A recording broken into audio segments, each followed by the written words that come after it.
Comeback করেই চ্যালেঞ্জের মুখে জ্ঞানশ্রী। রাইজত দলের অগ্নিকন্যা জ্ঞানশ্রী বরা। জ্ঞানশ্রীকে রাজনীতিতে স্বাগত বিস্মিতার। তবে জ্ঞানশ্রীকে সঠিক দল নির্বাচন করার পরামর্শ ও দিলেন কংগ্রেসের প্রাক্তন মন্ত্রী তথা বর্তমান প্ৰদেশ বিজেপিৰ অন্যতম সাধারণ সম্পাদিকা বিস্মিতা গগৈ। খালি তাই মজিয়াখন কেনেধৰণে বাছি লয়, কাৰণ মানুহৰ ভাল হ'লেও কোনখন ঘৰৰ পৰা তেওঁ মানে যুঁজিব খুজিছে সেইটোৰ ওপৰত বহুতখিনি নিৰ্ভৰ কৰে। গতিকে তেওঁ যদি ঘৰখনৰ নিৰ্বাচনটো ভুল নকৰে তেতিয়াহ'লে তেওঁ ৰাইজে নিশ্চয়কৈ আঁকোৱালি ল'ব।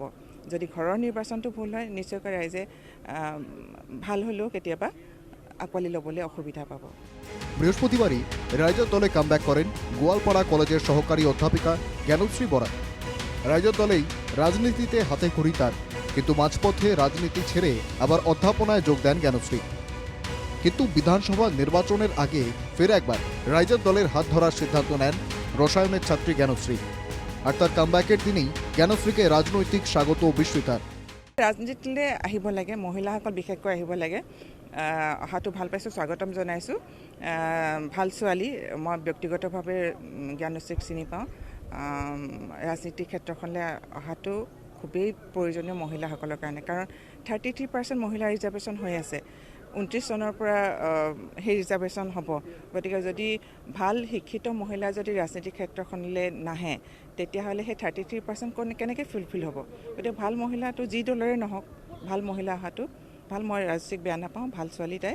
এখানেই শেষ নয়, মাজুলিতে জ্ঞানশ্রীর সঙ্গে মুখোমুখি প্রতিদ্বন্দ্বিতা করার গোপন ইচ্ছের কথাও লুকিয়ে রাখতে পারেননি বিস্মিতা। মই খেলিম বুলি এনেকুৱা কথা নহয়। যদি নেতৃত্বই ভাবে যে মই খেলিব লাগে তেতিয়াহ'লে অসমৰ যিকোনো এটা সমষ্টিতে খেলিম। মাজুলীত যদি খেলোঁ কেনেকুৱা হ'ব। যদিও মাজুলি নয়, টিকিট পেলে দেরগাঁও থেকেই পাবেন বিস্মিতা। টিকিট যে পাবেনই এমন নিশ্চয়তাও নেই, তবে দেরগাঁওয়ের চর্চায় রয়েছেন তিনি। আবার জ্ঞানশ্রীকেও মাজুলি থেকে নির্বাচনে প্রার্থী করার একটা জল্পনা থাকলেও জ্ঞানশ্রীর নিজের ইচ্ছা গৃহ জেলা খুমতাই বা মাকুম। সংবাদ মাধ্যমে নিজেই এটা জানিয়েছেন জ্ঞানশ্রী। যদিও বৃহস্পতিবার দলে কামব্যাক করার পর টিকিট বা নির্বাচন নিয়ে সরাসরি কিছু বলেননি জ্ঞানশ্রী, তবে নিজস্ব মেজাজেই ছিলেন রাইজত দলের অগ্নিকন্যা। জ্বালাময়ী ভাষণ অগ্নিকন্যা জ্ঞানশ্রীর। ঘরের মেয়ে ঘরে ফিরে এসেছে। ঘৃণা বিদ্বেষের এই আবহে প্রেমের রাজনীতি করতেই আসা। অর্থ নয়, সমাধানের রাজনীতিতেই বিশ্বাসী আমি। ভূমিপুত্রের অধিকার নিয়ে নিরলস কথা বলে যাব। আস্থার রাজনীতি করব, হয়ে উঠব অগ্নিকন্যা।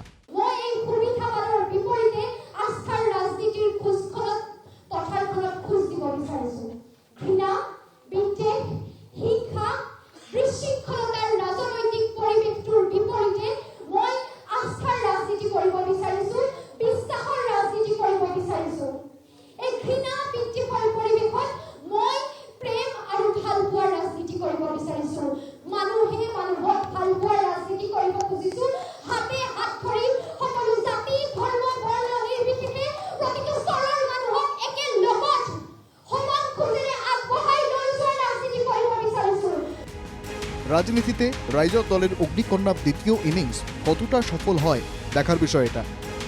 জ্ঞানশ্রীর কামব্যাকে রাইজত দলই বা কতটা লাভবান হয় লক্ষণীয় হবে সেটা। Bureau report, NK TV Bangla.